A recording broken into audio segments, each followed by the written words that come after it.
The overall communications which were set up in the United Kingdom, through the joint efforts of the Signal Corps of the US Army and the British General Post Office, gave a service to support Operation Overlord, which never before had been known in war. This service provided all forms of radio, wire and messenger facilities. In the winter of 1943-44, Colonel Williams learned during a visit from General Colton, Chief of Research and Development Activities in the Office of the Chief Signal Officer in Washington, that the new FM multi-channel radio relay, or ANTRAC, system was ready. This was exciting news. The radio relay station ran TRC 3 and 4 sets provided for speech circuits or 4 teletypewriter circuits for each speech channel as desired. The new sets could also transmit pictures and sketches by means of facsimile equipment and could be connected directly into the telephone and teletypewriter circuits at either end.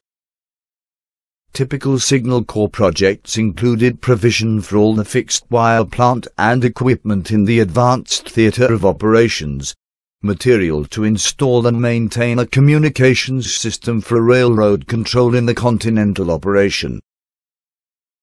Enough signal equipment to last from D-Day through D-Day plus 240 for the Corps of Engineers, for the Chemical Warfare Service, for the Ordnance Department, and for the Army Air Forces. Radio equipment for the Signal Intelligence Service Network. A pool of 1,000 FM SCR 610 radios as insurance against enemy jamming during the assault phase, and many other things. Operational projects provided thousands of miles of assault wire, public address systems for beach operations, waterproof bags for vehicular and portable radio sets, teletypewriters by the hundreds, package type carrier telephone apparatus,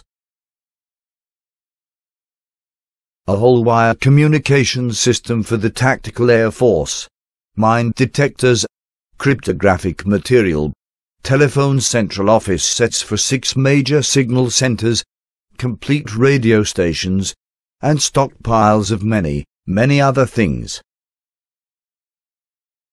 Soon after each hour, British and American ground radars went ashore. The American sets were light warning such as the SCR 602, such light control such as the SCR 268, and the microwave sets such as the gun layer SCR 584.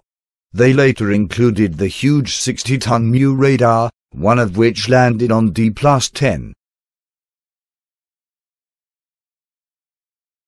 The ANCPS-1 microwave early warning radar deployed in time for D-Day on the south coast of England was a vast improvement over previous ground-based radar networks. Not only did it detect enemy aircraft and buzz bombs, but it was extremely effective at guiding Allied combat aircraft to both air and ground targets with a precision that could only have been dreamed of during the Battle of Britain. This example is seen around the time of the Battle of the Bulge in Luxembourg. On the American beaches, the initial air defense system included both American and British radars at Omaha, for example, the British ground-controlled interception radar and light warning of the American 555th Signal Aircraft Warning Battalion. They began landing late in the afternoon of D-Day amid the litter on the sands, while mortar and small arms fire continued to wound many of the men and severely damage some of the vehicles. The men moved the equipment over the beach and into the shelter of a draw east of St. Laurent. By early the next morning, the 555th Signal Aircraft Warning Battalion had its radars on the air and was reporting aircraft. The few German planes that attacked the beaches found a hot and ready welcome. The Combined Signal Board (CSB) was set up in October 1943 to accomplish the necessary high-level coordination between all the systems, allocations of frequencies, time sharing. In September 1944, telephone calls totaled more than 10 million, teleprinter messages more than 300,000 and messenger service messages total near 1,700,000, with the messengers traveling more than 450,000 miles. In June 1944, cross-channel telephone systems were developed by VHF links between the Bill of Portland and Cherbourg and St. Mary's Point, Isle of Wight, and headquarters, 15 miles south of Cherbourg. General Rumbu greeted the anthrax enthusiastically. This operation, he reported to General Ingalls, marks an important milestone in military radio communication. Tactical field radio equipment has been successfully integrated with wireline and terminal equipment to form a system comparable in reliability and traffic capacity to all wire systems.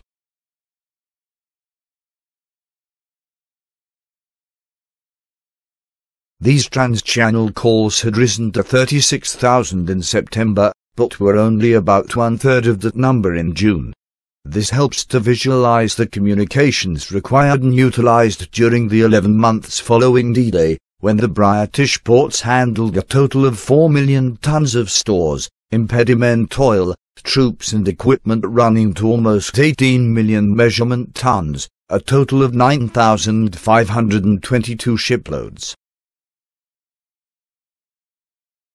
Cheltenham was the only large installation at which the signal officer in charge of operations was also the commanding officer of the units required to man the installation. Consequently, there was only one head. This ideal setup was the prime factor in having the operations progress smoothly and efficiently at all times and to give the service required during the critical days of 1944 to this headquarters, which was the nerve center of the supply system supporting the operation overlord.